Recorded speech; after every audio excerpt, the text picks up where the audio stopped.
दत्तात्रेय जयंती का महत्वपूर्ण हिंदू त्योहार मार्गशीर्ष महीने की पूर्णिमा की रात यानी कि पूर्णमासी को मनाई जाती है। इसे दत्त जयंती के नाम से भी जाना जाता है।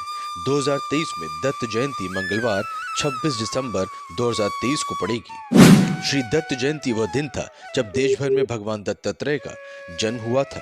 शास्त्रों के अनुसार भगवान दत्तात्रेय हिंदू पुरुष त्रिमूर्ति के तीन देवताओं यानी कि ब्रह्मा, विष्णु और महेश के संलयन का प्रतीक है। हालांकि कभी कभी भगवान दत्तात्रेय को भगवान विष्णु का अवतार भी माना जाता है। भगवान दत्तात्रेय जयंती का महत्व विशेष रूप से दक्षिण भारत में भगवान दत्तात्रेय को समर्पित कई मंदिर हैं। वह महाराष्ट्र राज्य में एक प्रमुख देवता भी हैं। वास्तव में प्रसिद्ध दत्त संप्रदाय दत्तात्रेय के पंथ में उभरा। भगवान दत्तात्रेय के 3 सर और 6 भुजाएं हैं।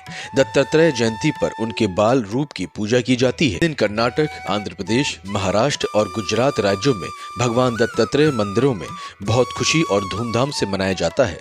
ऐसा माना जाता है कि यदि कोई पूरी श्रद्धा के साथ भगवान दत्तात्रेय की पूजा करता है और दत्तात्रेय जयंती के दिन उपवास करता है तो उसकी सभी मनोकामनाएं पूर्ण हो जाती हैं। दत्तात्रेय की कहानी हिंदू परंपरा के अनुसार दत्तात्रेय ऋषि अत्रि और उनकी पत्नी अनुसुईया के पुत्र थे।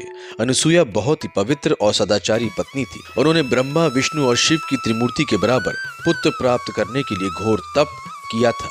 देवी त्रिमूर्ति सरस्वती, लक्ष्मी और पार्वती जो पुरुष त्रिमूर्ति की पत्नियां हैं, अनुसुईया से ईर्ष्या करने लगी और अपने पतियों से उनकी सदाचार की परीक्षा लेने के लिए कहा।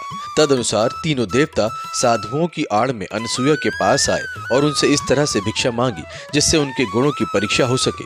अनुसुईया तनावग्रस्त हो गई लेकिन जल्द ही शांत हो गई। उन्होंने एक मंत्र बोला, तीनों ऋषियों पर जल छिड़का, उन्हें शिशु में बदल दिया और फिर उन्हें स्तनपान कराया। जब अत्रि अपने आश्रम में लौटे तो अनुसुईया ने उन्हें बताया कि क्या हुआ था, जिस पर उन्होंने अपनी मानसिक शक्तियों के माध्यम से पहले ही देख लिया था।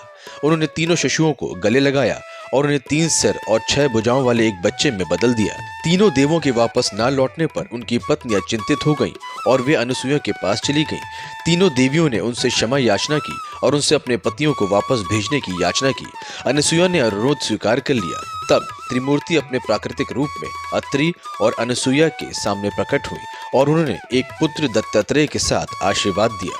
दत्त जयंती पूजा विधि जैसे कि पहले उल्लेख किया गया है, भगवान दत्तात्रेय के मंदिर इस दिन उत्सव का केंद्र होते हैं। भक्त पवित्र नदी में स्नान करते हैं और अगर धूप, दीपक, फूल, कपूर के साथ एक विशेष भगवान दत्तात्रेय की पूजा की जाए तो ये सफल हो जाता है। धार्मिकता का मार्ग प्राप्त करने के लिए घरों और मंदिरों में भगवान दत्तात्रेय की मूर्ति की पूजा की जाती है।